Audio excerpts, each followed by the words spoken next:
குக்கர்ல வந்து நம்ம சாதம், பருப்புலாம் வேக வைக்கும்போது, இந்த மாதிரி தண்ணி வந்து பார்த்தீங்கன்னா ஒழுவிட்டே இருக்கும். நம்ம வந்து கேஸ் கட் தான் வந்து சரியா இல்லன்னு சொல்லிட்டு, அத வந்து நம்ம மாத்தி மாத்தி யூஸ் பண்ணுவோம். என்னதான் நம்ம கேஸ் கட்ட மாத்தி யூஸ் பண்ணாலும், உங்களுக்கு இந்த தண்ணி ஒழுகுற பிரச்சனை வந்து பார்த்தீங்கன்னா இருந்துட்டே இருக்கும். அது ஏன்னு சொல்லிட்டு பார்க்கலாம். இந்த மாதிரி நம்ம சாதம் எடுக்கும்போது, அந்த கரண்டில வந்து ஏதாவது சாதம் ஒட்டி இருந்தாலோ, இல்ல வந்து அந்த சாதம் வந்து அப்படியே வந்து நெறைய அந்த கரண்டி ஃபுல்லா இருக்கு அப்படின்னா, நம்ம அத வந்து இந்த மாதிரி தட்டுவோம். குக்கரோட சைடுல வந்து நம்ம இந்த மாதிரி வச்சு வச்சு தட்டுவோம். அந்த மாதிரி தட்டும்போது உங்களுக்கு என்ன ஆகும்னு பார்த்தீங்கன்னா, அந்த இடத்துல வந்து நம்மளுக்கு கீறல் விழும். கீறல் விழுந்து அந்த மேல இருக்கிற கோட்டிங் வந்து உங்களுக்கு ஃப்ளாட் ஆகும். ஃப்ளாட் ஆகும்போது அது லூஸ் ஆகும். லூஸ் ஆகும்போது உங்களுக்கு வந்து பார்த்தீங்கன்னா, தண்ணி வந்து உங்களுக்கு வெளிய வர சான்ஸ் இருக்கு. இப்ப இந்த மாதிரி பழைய சப்பாத்தி கட்ட இருக்கு இல்லையா? அதுல உங்களுக்கு நான் வச்சு பண்ணி காட்டுறேன். இப்ப இந்த கேஸ் கட்ட வந்து நான் இங்க வச்சிருக்கேன். இப்ப இந்த மாதிரி டைட்டா புடிச்சுட்டு நான் இங்க தண்ணி ஊத்தி காட்டுறேன் பாருங்க. உங்களுக்கு வெளிய வந்து வரவே வராது. சோ அப்படியே இருக்கு உங்களுக்கு.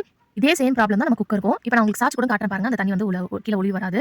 இப்ப இந்த சைடுல வந்து நல்லா இந்த மாதிரி அத வந்து சப்பாத்தி கல்ல வந்து நல்லா இந்த மாதிரி கீறி விட்டுக்கிறேன். நம்ம குக்கர்ல கரண்டிய போட்டு தட்ட அங்க வந்து பாத்தீங்கன்னா இந்த மாதிரி தான் கீறிரும். இப்ப அந்த கீறின இடத்துல வந்து உங்களுக்கு இந்த கேஸ் கட்ட வச்சுட்டு நான் நல்லா டைட்டா புடிச்சுட்டு உங்களுக்கு தண்ணி ஊத்தி காட்டுறேன் பாருங்க. மெதுவா கொஞ்சம் கொஞ்சமா வந்து பாத்தீங்கன்னா உங்களுக்கு அந்த தண்ணி வந்து அந்த கேஸ் கட் வழியா சொட்ட ஆரம்பிச்சிரும். நீங்க குக்கர் யூஸ் பண்ணும்போது இந்த தப்ப மட்டும் பண்ணாதீங்க. இந்த மாதிரி டைரக்ட்டா கரண்டி அதுல தட்டாம நான் வீடியோல காட்டுற மாதிரி இந்த மாதிரி கை மேல வச்சு தட்டினாலே உங்களுக்கு சாதம்லாம் வந்து பாத்தீங்கன்னா அழகா வந்து வந்துரும். அப்படியே வந்து உங்களுக்கு ரொம்ப இந்த இடத்துல தட்டி தட்டி தேஞ்சு போயிருக்குன்னா சாண்ட் பேப்பர் இருக்கும் இல்லையா? அத வச்சு நல்லா நீங்க ஸ்க்ரப் பண்ணி விட்டாலே உங்களுக்கு சமமா ஆயிரும். சோ அதுக்கப்புறம் வந்து பாத்தீங்கன்னா உங்களுக்கு இந்த தண்ணி சொட்டுற பிரச்சனை இருக்கவே இருக்காது. கண்டிப்பா இந்த டிப் ரொம்ப யூஸ்ஃபுல்லா இருக்கும்னு நினைக்கிறேன். ட்ரை பண்ணி பாருங்க. இந்த டிப் பிடிச்சிருந்துச்சுன்னா கண்டிப்பா இந்த வீடியோக்கு ஒரு லைக் கொடுங்க.